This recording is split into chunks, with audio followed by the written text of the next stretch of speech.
101.5 FM, 720 AM. KDWN, the talk of Las Vegas.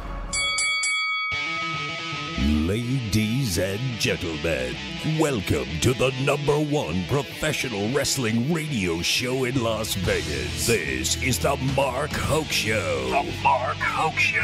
1 full hour of wrestling news, entertainment, and lots of Sin City surprises from inside the squared circle. Now, let's bring on the host. Here is Mark Hoke. All righty, everybody. Good morning, Las Vegas. They let me back behind a microphone, Fish. It's frightening enough, but, hey, to each their own. Yeah, you betcha. I'm excited to be here. Welcome to the Mark Hoke Show. You're working more than Wyndham Rotunda at this point. Oh, dear God. We have a lot to talk about. But just to intro, hey, thank you for joining us here on the Mark Hoke Show. We are the #1 professional wrestling show here in Las Vegas, and coming for you guys.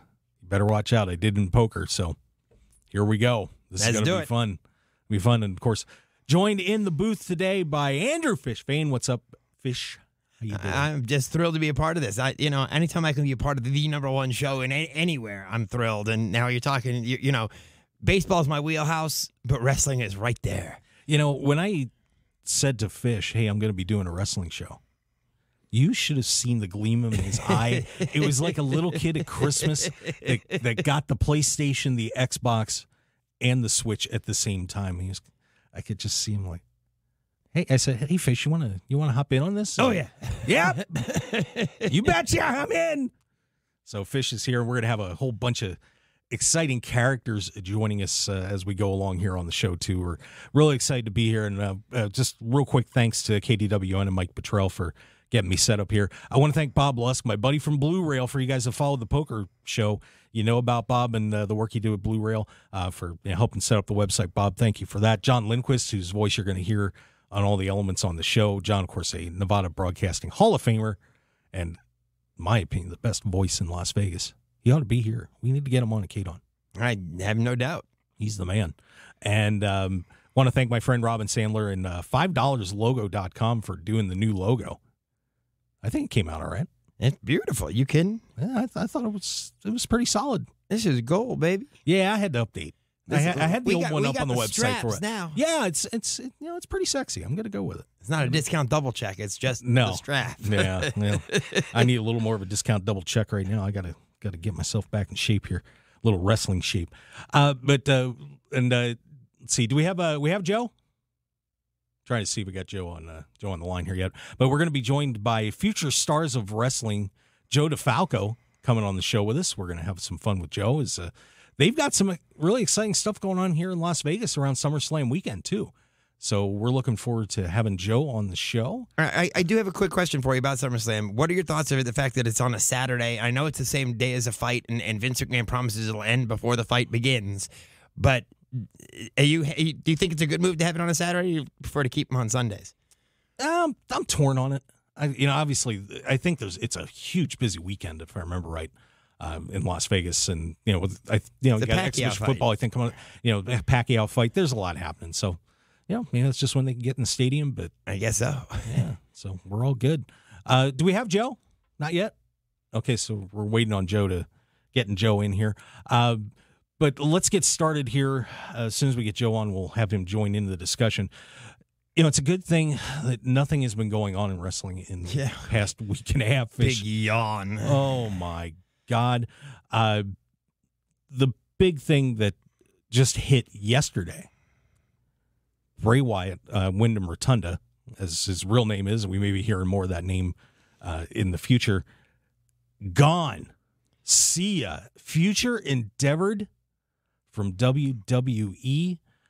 Yesterday, they apparently the victim of more of these legendary budget cuts going on at Titan Tower. And my God, this is and it did not resound well. But Fish, let me get real quick your thoughts on the release of Bray Wyatt. There have been some huge names that have been released, whether it was Samoa Joe, who they did bring back, Braun Strowman, who they released, and I think that came out of nowhere. But none are bigger than Wyndham Rotunda getting the axe, if you will. There has not been another character like him that had sold the merch that he had sold, that had the following that he had, and the way they ended his story at WrestleMania with Alexa Bliss, it sort of just fizzled out from nowhere. It's like, what's going on? And then we didn't see him again since April. Obviously, we're now in August, and now he's gone. It's just, to me, another display of Vince McMahon being just completely out of the loop. Yeah, I just think that they ran out of they took the character in a place where they really didn't know where to go. They put it in a corner. They absolutely did. I think they made the mistake at WrestleMania with what they did and having Alexa cost him the match with Randy Orton. And you're right, they had nothing to do with him at that point. Yeah, so there's a lot of fallout from this, but I want to get our guest Joe DeFalco on the show. We're going to let him talk about this too and a lot of other stuff. Joe, welcome to the show. How are you? Good. How are you? I'm awake. Yeah, I hear that. I know you're a guy that works does a lot of night work too, so we're all in the same boat right now. There's a container of sugar over here for the coffee. I may have to start slamming that thing. Hey, whatever works. But Joe, your thoughts real quick on the release of Bray Wyatt. I mean, how stunned are you about this? Yeah, it is surprising, but it's weird. Like, a lot of stuff have come out about how mentally he wasn't there, but it's, that he really didn't want to do anything for a while. So it's like you don't really know the full story. There's so much more going on when it comes to stuff like this that we're not privy to it. And, when leaks go out on the internet, what's true, what isn't true. I've dealt with a lot of wrestlers over the years, and, a lot of times the stories you hear aren't the facts of the stories. You know what I mean? And It's like, you shake your head, and it's like, I was always kind of shocked, I guess you could say, when it came to the Bray Wyatt stuff.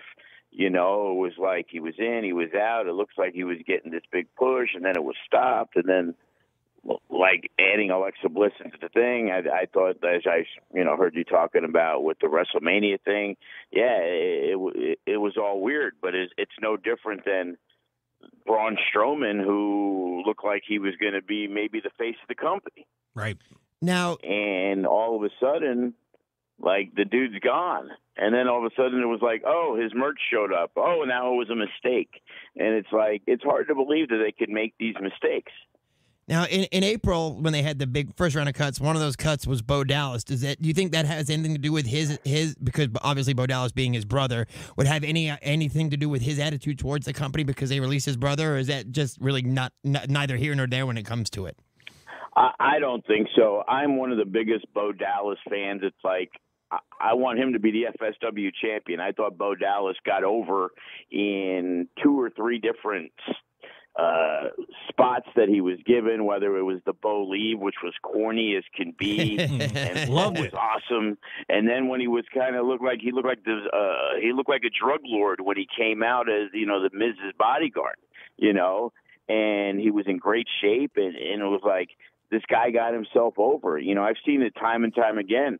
One of my other favorites was a guy like Wade Barrett. Like, he got over in the Nexus, he got over at Bad News Barrett, and for some reason they didn't want to, like, continue the role with him. But there's some guys that don't get over and they get repackaged 5 different times, and it's, I guess, personal preference. As a promoter who's done things, for 12 years, like, to me, a guy like Bo Dallas was money, and they really didn't seem to have things for people. And I really think they just have way too many people on the roster. And it's like, how can you get over 70 guys? You just can't. I thought that was funny. It's funny you mentioned that because I heard on Jim Cornette's podcast when they did this little segment, which ended up being about a 50-minute segment. I think they were trying to do it in 15, that they started going through the entire WWE roster from top to bottom, and they've got 200 plus people that they're trying to work with on these shows. And, and I won't blame WWE for kind of, cleaning that up a little bit, But this one, I think, shocked everybody. And I'm curious about the morale right now. We're seeing a lot of people really getting upset. And I remember Bailey on the last round of cuts put a tweet out that she was Ruby destroyed. And now we have a lot of people reacting very negatively to this cut as well. What do you think the morale is like at WWE at this point? You know, you always hear it up and down, and more times you hear it down than up. And it's like, you know, it's hard to say. You know, a guy like Karrion Kross, for example, trained at FSW. He's our guy, you know, so the Vegas people, you know, watch every move that's being made with him. And, you know, here's a guy, he's the NXT champion. He gets pushed immediately, and we're like, holy crap, you know, Kross is the champ.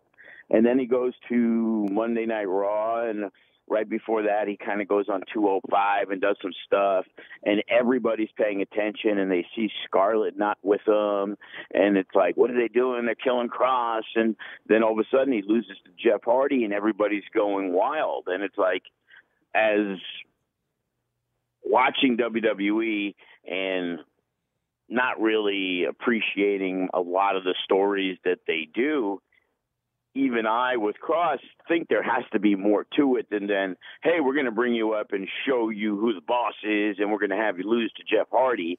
And it's like, you know, you got to let things play out.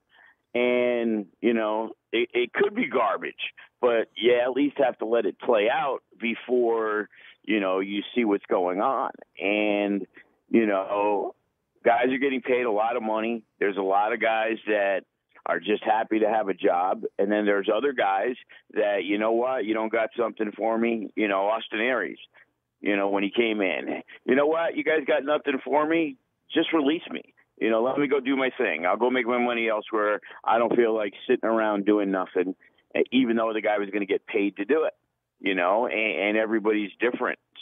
It's kind of like in all sports. If you're the third string quarterback and you're not playing, you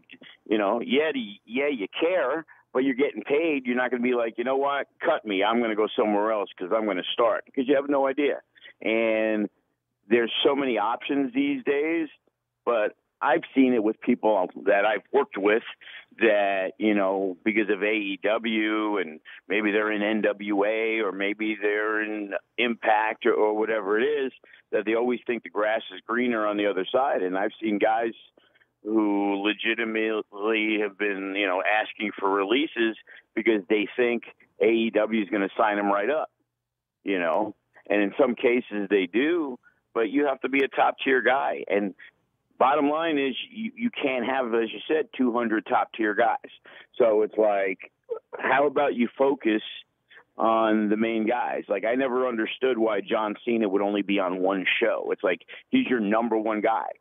Who cares if he's on Raw and SmackDown? Yeah, I think it's very interesting. And a future show, I want to talk about restructuring the WWE, because I think that they really need to make a lot of changes on how they're presenting their product. Of course, so we're on the Mark Hoke Show. I'm Mark Hoke. Thanks for being with us. We got Andrew Fish Fain sitting in, and Joe DeFalco from Future Stars of Wrestling here in Las Vegas. He's got some big shows coming up, and we're going to get to talk to him about that in a little bit. You just mentioned something I find very interesting about you have to push your top guys. So you have a company like AEW, which has its top guys, but now the rumors they're bringing in Bryan Danielson and they're bringing in CM Punk. Doesn't that make it a little bit more difficult for them, because now they're bringing in more top guys, so they have to figure out a way to not keep some of the guys they've built up down for the new guys they're bringing in? I honestly believe they've signed way too many guys. It's like when they first started, they had arguably at that time two of the hottest tag teams in wrestling with LAX and Pentagon and Phoenix. And those guys have been relegated to Jericho's lackeys, and they've split up Pentagon and Phoenix. They never really got a run, and this was the team that everybody wanted. You know, we were lucky enough to have them at one of our Mecca shows, and, you know, we try to have, you know, we're in a different situation budget-wise. We're trying to get our money back. We're paying a lot of money for certain people, you know, and, you know, we did meet and greets and we did stuff with Pentagon and Phoenix, and it was by far, you know, one of the best decisions. You know, bringing in Pentagon and Phoenix and bringing in Jushin Liger were two of the best moves we ever did, you know, in FSW because of their value. And in AEW, they're signing 1 million dudes. And, you know, CM Punk and Danielson, yeah, of course, they got to go straight to the top. But, you know, how many different YouTube shows do you have to have? You know, it's like contractually, from what I understand, you know, guys need to get their matches, and guys are getting paid a lot of money, and a lot of times there's really nothing for them. You know, everything's dominated by Jericho and Moxley, and rightfully so. But why do you need to sign all these people? And it's more of a pissing contest of WWE needs to sign all these people, and so AEW needs to sign all these people. And it's amazing because there's that much talent out there that, because throw Impact into the mix, throw Ring of Honor into the mix, you know, New Japan into the mix. And you got these 5 companies that have more guys on their roster than ever, and there's still great talent out there when you're talking about on the independents. So, you know, wrestling-wise, you know, there's never been more talent around, but sometimes there just isn't room for everybody. Right. Well, let's talk a little bit about the CM Punk and Daniel Bryan situation. Of course, Rampage coming up. We've got a new show on TBS that's going to be starting up on the 13th. Fascinating situation, of course, with this CM Punk signing. They haven't announced this yet. They didn't say a word. But the United Center show, which they're calling the First Dance for Rampage on the 20th, is pretty much sold out. I went and looked, and if you want to sit in section 321, we've got a little bit of room for you up there. But that is it. And they have not said that CM Punk is definitely going to be there. But obviously, you know, the hints were starting to get dropped on the show. So a very exciting time. But there's been some fallout from the signing. Vince McMahon's starting to get a little bit of backlash from the investors in WWE. What do you think is the fallout of Daniel Bryan and CM Punk signing these contracts, going to AEW, and what is it going to mean to this, you know, budding war maybe between WWE and AEW? I'm going to be honest with you. I think WWE is so far ahead that AEW can have their big shows, and then they can do these things, but to the masses, WWE is it. Good, bad, indifferent. I'm not the biggest fan. When, you know, growing up, I always, you know, whenever I'm talking with people, we're talking wrestling, you know, it's the same thing. You know, if you go to the 90s and the Attitude Era, you know, everybody who's not a wrestling fan knew who Hacksaw Jim Duggan, Ted DiBiase, Ricky the Dragon Steamboat. Everybody knew who they were, you know, even to this day. Like when we would do a show, the first thing that got us on the map when we did our very first show at the Silver Nugget in 2009 was we brought in Jimmy Superfly Snuka. And we also brought in his son, who was known as Deuce, because he trained in Vegas and Superfly lived out here. So we knew him personally. And nobody cared about Deuce. You know, I remember having a signing at my buddy Scott's at the mall, and, you know, there was a lot of people there, and they were there because, hey, I remember when I was a kid, I used to see this guy, Jimmy Superfly Snuka. It's not like that this day. It's like guys get released, and we hit them up, and we're trying to see. And these guys want an exorbitant amount of money, yet they never won matches on Raw or SmackDown. They were barely ever on. And they want, you know, they want thousands of dollars. And it's like they never got over in any way. And is it their fault? No, they were just probably never given that opportunity. But when they come out and they go onto the indie scene, hey, I'm an ex-WWE guy. You know, you put it on the flyer. Unfortunately, it doesn't have a lot of value if you've never won a match on TV. Why would somebody take you seriously? And, you know, that's my issue when I'm trying to promote stuff.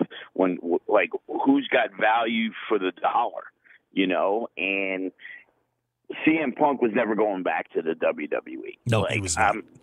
You know, that was never Breaks gonna my happen. heart, but I'm with you because there was just no chance of that happening.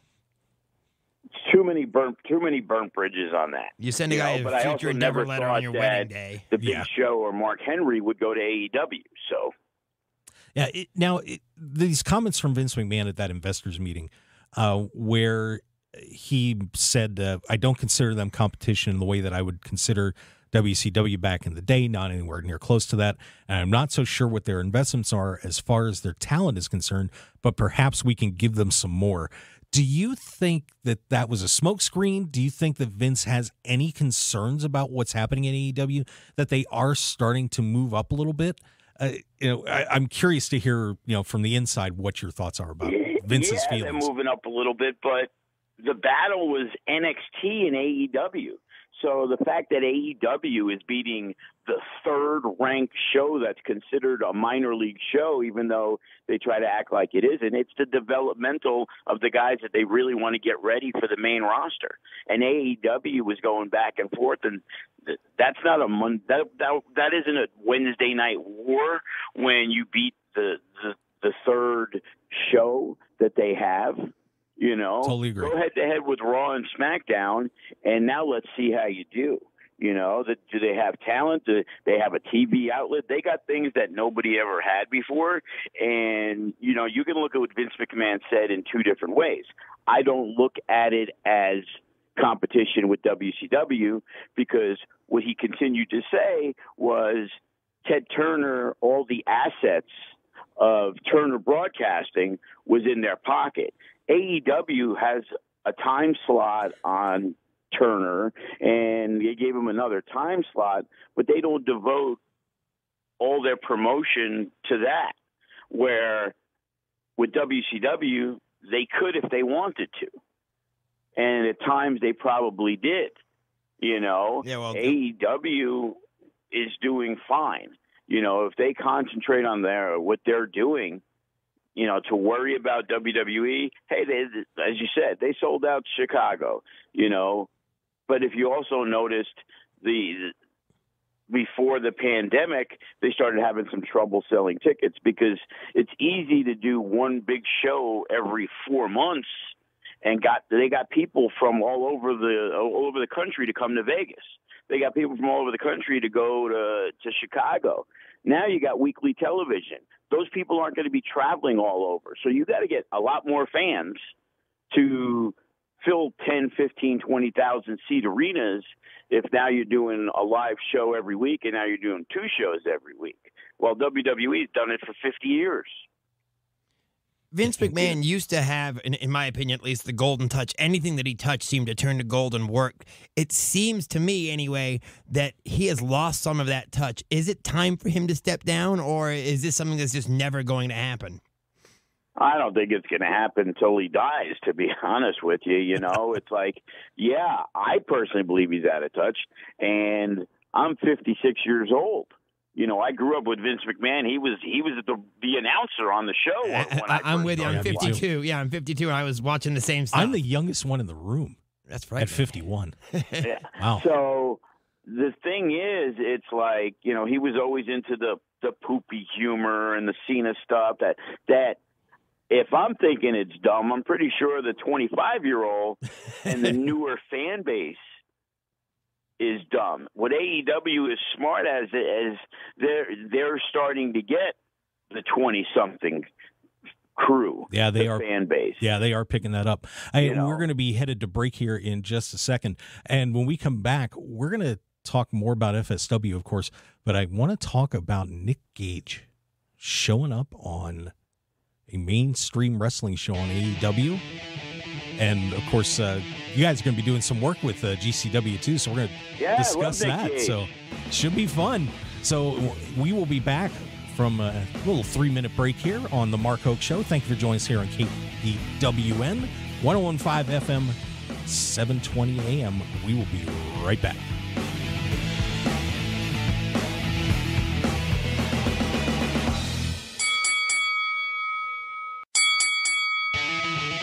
Now, let's return to the Mark Hoke Show. The Mark Hoke Show. Here again, your host, Mark Hoke. Yeah, that's me. Good morning, Las Vegas. How are we doing? The best in professional wrestling here in Las Vegas. It'll be around the world soon enough. Andrew Fain sitting in here. We've got on the phone our guest, Joe DeFalco from Future Stars of Wrestling. Great shows coming up over at SummerSlam. And I'm just wondering if this guy's going to be involved, but I want to talk about the appearance of Nick Gage on AEW.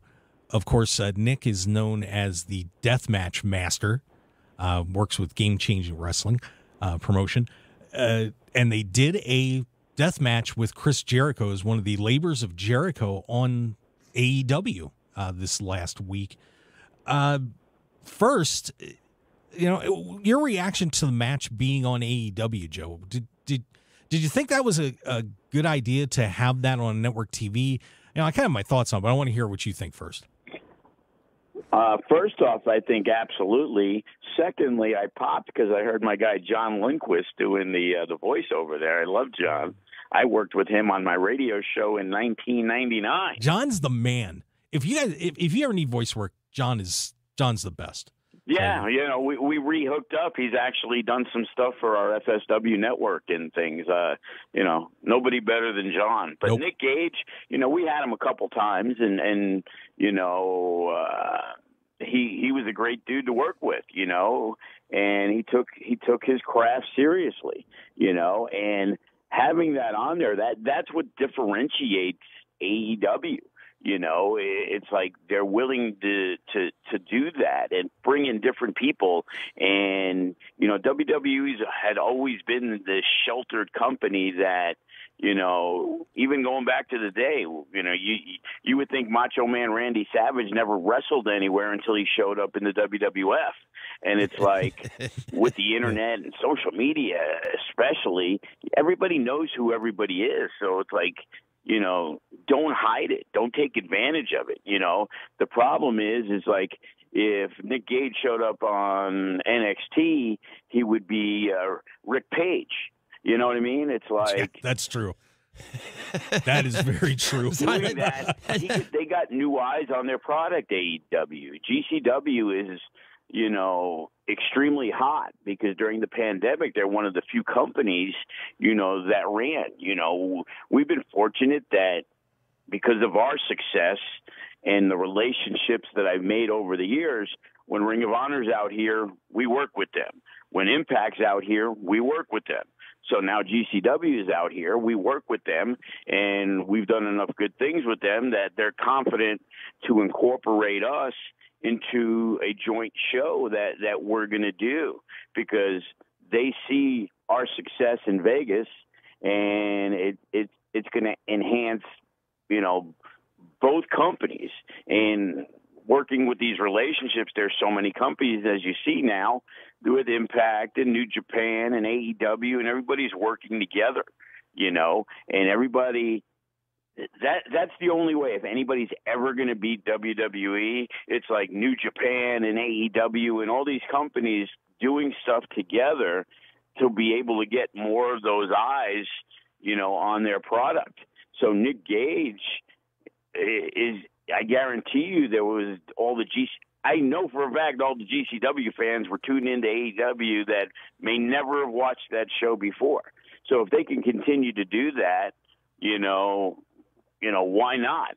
Domino's Pizza should be excited that they got lucky enough to have him use a pizza cutter during the match that happened to be on a split screen. Yeah, for people that don't know what happened with that, I was going to mention that real quick.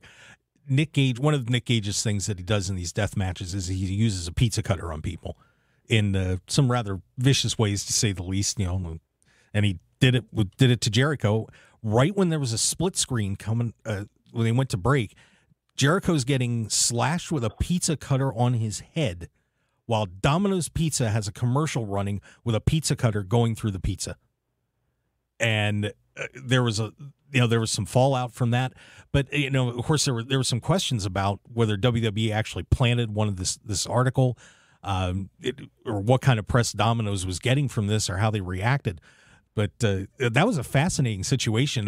Do you think they timed that? You would have, it's hard to believe they would, but you can't put anything past it. Twitter loved it. Domino's got more love on Twitter than I'm pretty sure they've ever had. The Noid.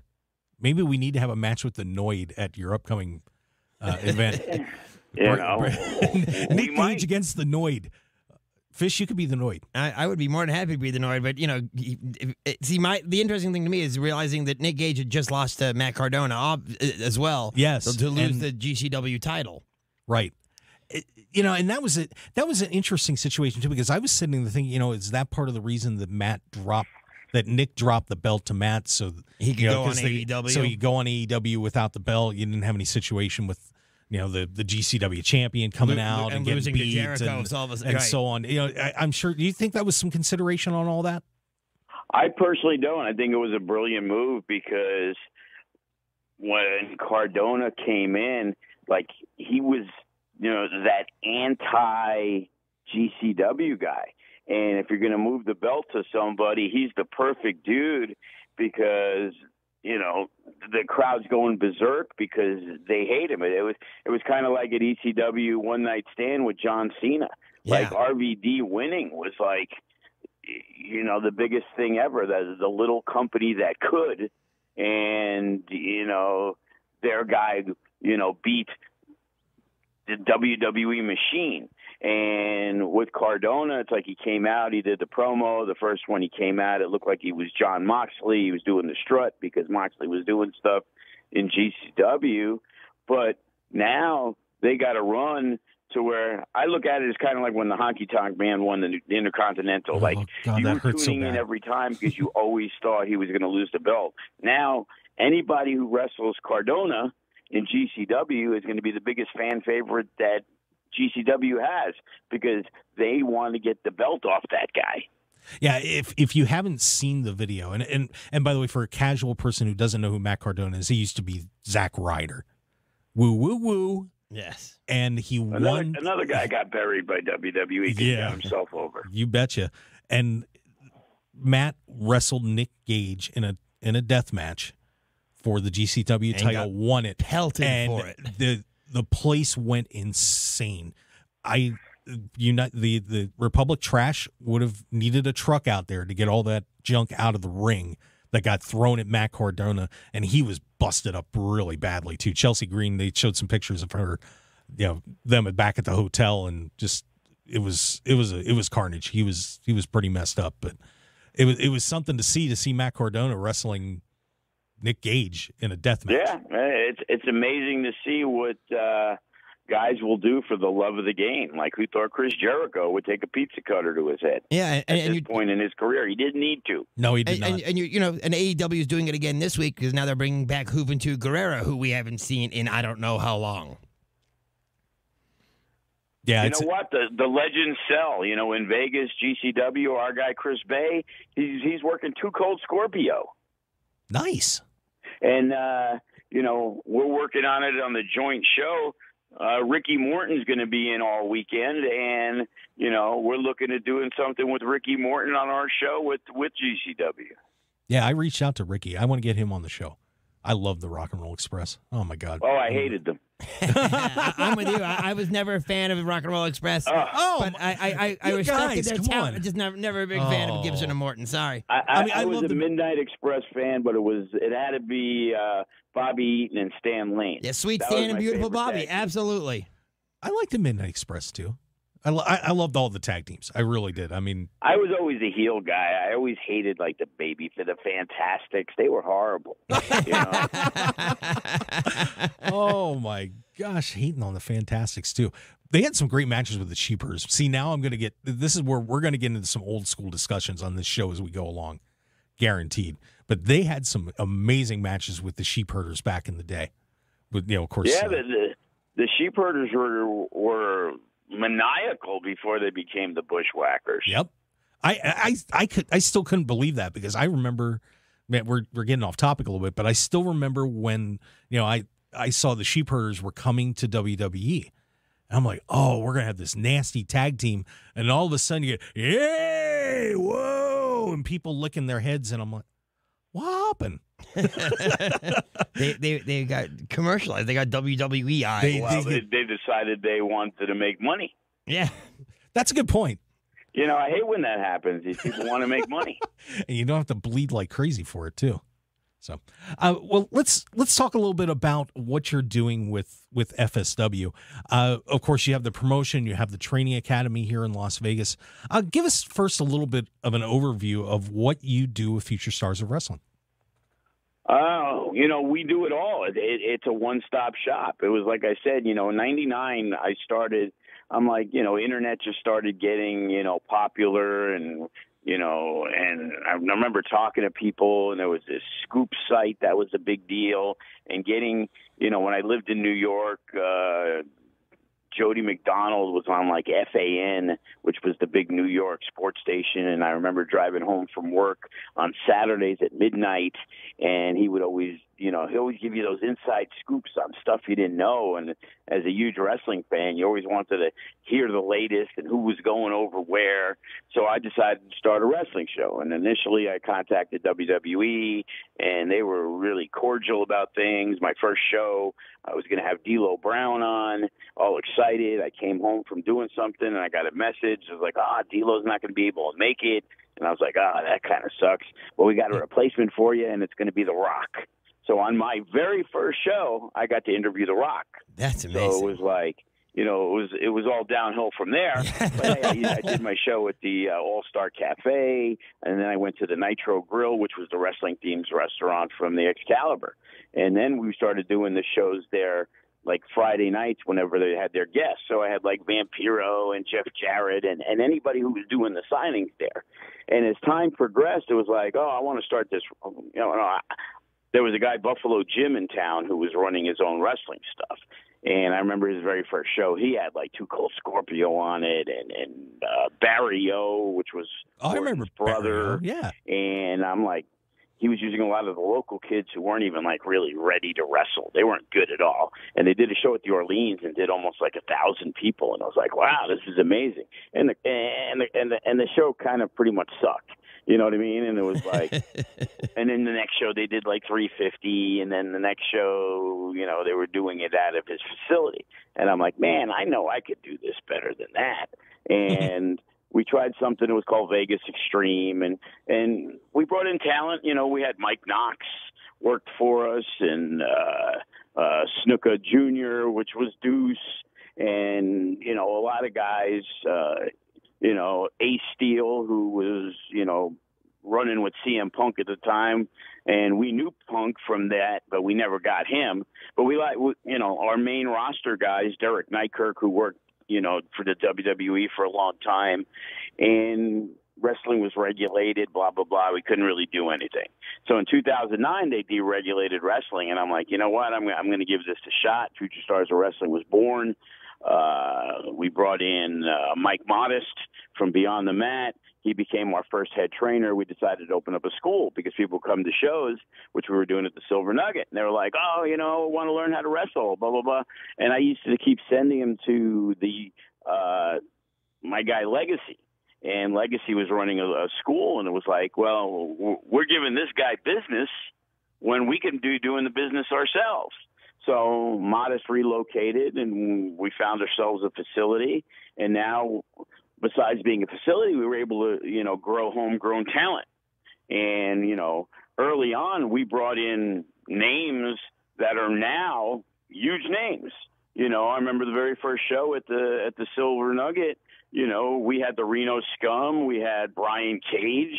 You know, later on we had Sean Ricker, who became Eli Drake, who became L.A. Knight. And that Future Stars of Wrestling name really seemed to, you know, mean something. And then we got Karrion Kross, and we trained him from scratch. And then Chris Bay, and we trained him from scratch. And Lacey Ryan, who's now a tag team champion in NXT in less than 6 months, as Zoe Stark. And she had training, but we really were able to, you know, put her in a position to where she got eyes on her. When she was in Utah, there was not a lot going on there. And we have so many talented guys, like per capita, compared to California, which has, 10 times as many people, our guys, Shefa Fatu, he's Rikishi's kid. And he's pretty much signed. He ain't saying where. We pretty much think it's a WWE. So we've cycled through. We give the opportunities. We've the biggest names in wrestling have now come through Vegas, which was considered a dead market for wrestling until we came along. Wow, that is something else. Of course, we're on with Joe DeFalco from Future Stars of Wrestling on the Mark Hoke Show. And of course, Andrew Fain sitting in here too. So let me ask this question. If let's say I walk in the door and I want to be a professional wrestler. Oh, good Lord. Sorry. Go ahead. Fish, be nice. I did used to wrestle in high school at least. But I walk in the door and say, I want to be a pro wrestler. What is the process that you take people through? Because, you don't just teach them in the ring. You give them all the other skills like promos and things like that. How do you train somebody? Just give us a general overview. Okay, I'll give you an example with Karrion Kross. So there's this dude, his name's Kevin. Kevin Kross comes in. He's like, hey, I heard about the school. Can you give me some information? And he was talking about, his martial arts background and being a bouncer and, beating up a lot of people back in the day. And he was probably about, I think at the time when he walked in the door, he was about 29 years old. And his response was, you know what, I train the MMA, I do all this stuff, but every time I go home, I'm on YouTube watching, Japanese fighting and pancrase and wrestling, that I want to give this a shot, before I'm too old. We're like, okay, well, this is what we got to offer. We have Kenny King from Ring of Honor as one of our trainers, Sin Bodhi, D'Lo Brown. At this point, we're lucky enough to have Sean Davari back, and then now he's gone again because he went to WWE, got his old job back. But we also have TJ Perkins, and we have Allison Danger, who was big time in Ring of Honor and helps, with some of the major women's shows in town. But with Kross, he got the opportunity, and we could tell early on. And he was a guy, 6'4", looks like a beast, he put in the time, he put in the effort. Like, he wanted to get there. There's certain guys that you have a feel for, and, Kross was one. Hammerstone, who, is blowing up all over the place. I saw him through some people in Arizona when he was a young kid. He's still a young kid. He's probably 26. But when we saw him, he was green as green can be. And it was like there was just something about him that I felt was, potentially this guy could be a superstar. And again, there's a lot of guys physically who've walked in the door that I know I've been like, oh, man, this is going to be my next champion. This guy's awesome. And then he has to go through the rigors of training, and you could just see the effort isn't there. It's like a lot of people wonder, and it's like we've had some of the smallest, scrawniest guys become major people in our shows, and we've had some of the best-looking physical specimens never get a match. And it's like it's hard work, and that's what we tell them. It's like, this isn't a trampoline. You're not going to bounce off it. It's going to hurt. And when you're taking your bumps, it's going to hurt. The better you do them, the more you learn to do them right, the more it's going to hurt less. Running the ropes, you're going to get marks on your side, and it's not for a lot of people. A lot of them want to walk in and think they're going to be the next John Cena, and it doesn't work that way. It's like, when am I going to get my first match? Well, you get your first match when you're ready. I don't know if you're going to be here 4 days a week or 2 days a week. Are you going to be jabbering and oh my God, Rob Van Dam walked in the building. Hey, can I take a picture? We tried to say, stop being a mark. You want to be a wrestler. You're not a fan anymore. And, you get a lot of those guys. And I always say, if I had $100 for everybody who didn't last 2 weeks, I'd be a millionaire because, for every 20, 30, 40 people walk in the door, one of them's lucky to get a match. Absolutely. Well, before we wrap up, we got one thing that we have to do. This is a tradition on the Mark Hoke Show that we're carrying over. I thought it was the first show. Well, I used to do a poker show. Oh, okay. Yeah, but we're going to carry tradition because we have never not done this on the Mark Hoke Wrestling Show. So we got to put you through the ringer here because we're not going to let you off easy, Joe. That's not how we do things here. So it's time for the snap call. Time for what? It's time for the snap call. Because we like to make our guests squirm and suffer, let's put them through the toughest grind in professional wrestling. Get ready, everyone. It's time for the snap call. All right. This is how this works. I have a few questions I'm going to ask you guys. I'll give you 3 choices. Pick your favorite answer. Snap it off. All right? Snap it off. Plus, we're running out of time, too. I get you. All right. We got it. You ready, guys? Joe, you ready? Yeah, do I got to try to answer before the guy? Or No. I'll go to each of you. Oh, okay. All right. First question. Current non-existent team you'd like to see knock off the Young Bucks.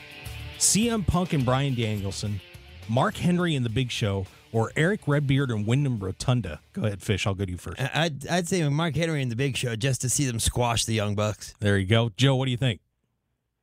Who was the first team you said? CM Punk and Bryan Danielson. Yeah, I'd rather see them. We haven't seen them on, and Mark Henry and The Big Show are combined 105. So, all right, Nikki ASH gimmick. Let the superhero flow. Get Nikki Cross back on the show, or I just don't know. Fish. Let Nikki Cross go back on the show. There you go. What do you think? What do you think, Joe? Yeah, I agree. It's been a while since the Hurricane was popular, so. Agreed. I am so with you on that. Worst way for Mark to promote the show at SummerSlam. You ready for this? Oh, good Lord. Body slam Mark on the floor promotion. An inferno of flaming signs in our section. Or guess the amount of naked jumping jacks Fish can do before being tackled by security promotion. Fish! Guess the amount of naked jumping jacks Fish can do. You want to do it? No, that's the worst. What you said? What's the worst idea? That's the worst one. You don't want to? No, I'm not going to do it. Joe, you're a promoter. What do you think? I think that would be the best idea. Oh, great, thank you, Joe. We're not going to do that. I'll do. Hey, if that's what it takes, I'll do it. But I'll do anything for the show. No, we're not doing that. No. Most likely performer migration over the next year. AEW wrestlers going to WWE, WWE wrestlers going to AEW, or it's a wash. Fish. I think it's going to be a wash. I think you're going to, now that AEW has been around 3 years, I think you see some of their contracts come up. I think WWE is going to steal some of those wrestlers back. Joe? I think AEW and WWE wrestlers come into FSW. That's what I think. There you go. See, I didn't have that answer. That's a much better answer. That's a good answer. What should be the 4th labor of Jericho? We don't know what that is yet. We know what the 5th one is, and we know what the 3rd one is. We don't know the 4th one. Win the debate match with Kane, Antonio Inoki, and Jesse Ventura. A gauntlet match with the entire future stars of wrestling roster. Or an out-ratings the competition handicap match against Vince McMahon and Triple H. Fish. Oh, it's got to be the second one, the gauntlet match against the entire FSW roster. Joe? Oh, I agree. But the problem is the gauntlet match would only last like 1 or 2 matches because our guys would beat them already. So the rest of the roster would just be sitting in the back. Exactly. Wow. Yeah, see? We're on the same page. Wow. We're flowing together here, Joe. A distant Jericho. Chris Bay would run circles around Jericho right now. Wow. Well, right now I know a lot of people in wheelchairs that could run circles around Jericho. He's not in the best of shape. Oh, man. Hey, I got a quick story about Chris Jericho. Back in the day when I was doing the show at the Nitro Grill, Chris Jericho came on, and he was sitting out because he had hurt his ankle and his contract was coming up. So I was talking to Chris, and he didn't really have much to do after the interview. So I'm like, hey, bro, I'm DJing over at the Spearmint Rhino, if you want to come down. And Chris Jericho proceeded to come down. First, he ate all my Chinese food that I was eating when he got there. And then secondly, he basically went through all the CDs because that's what we used back in those days. And he was pulling out all the Skid Row and the Winger and the Warrant. And basically, Chris Jericho programmed my entire night at Spearmint Rhino. That is amazing. To me, Chris Jericho's still the best mic worker in the business. Absolutely. He is something else. Well, there's the snap call, guys. Joey, you made it. Congratulations. You're welcome. All right. We got about a minute and a half to go. So I want to give you a chance. Tell everybody if they want to get more information about Future Stars of Wrestling, where do they go? How do they get in touch with you? FSW Vegas is the website. We have our own network, which has thousands and thousands of hours. We have live events like we had yesterday, and we're having next Saturday. It's $6.99 a month. So not only do you get a lot of our shows, you get content checking out guys like Chris Bay and Karrion Kross and Brian Cage and Matt Hardy and Kevin Nash and all the biggest name guys that have come through the door. Zoe Stark and Tessa Blanchard, a great match we had the day before the pandemic. It really hit. We did the last show in the country, the last wrestling show on that Sunday. And, we have a lot to offer. Check it out. $7 a month. You got 3 shows this month, so it was $2 a show. There you go. So go to fswvegas.com. And, of course, you want to check us out, markhokeshow.com. Follow me on Twitter at Mark Hoke Show and on Facebook, The Mark Hoke Show. Fish, a great first show. Joe, thank you. I'm glad I could make your show good. No. Well, I think we all did a good job today. So there you go. Hey, thanks for being with us, Fish. Good job today, too. Thank you. It was an absolute pleasure. I can't wait to do it again. Yeah, we'll be back next week. Thanks for joining us on The Mark Hoke Show. We'll see you next Sunday, 8 a.m. Thanks for being here.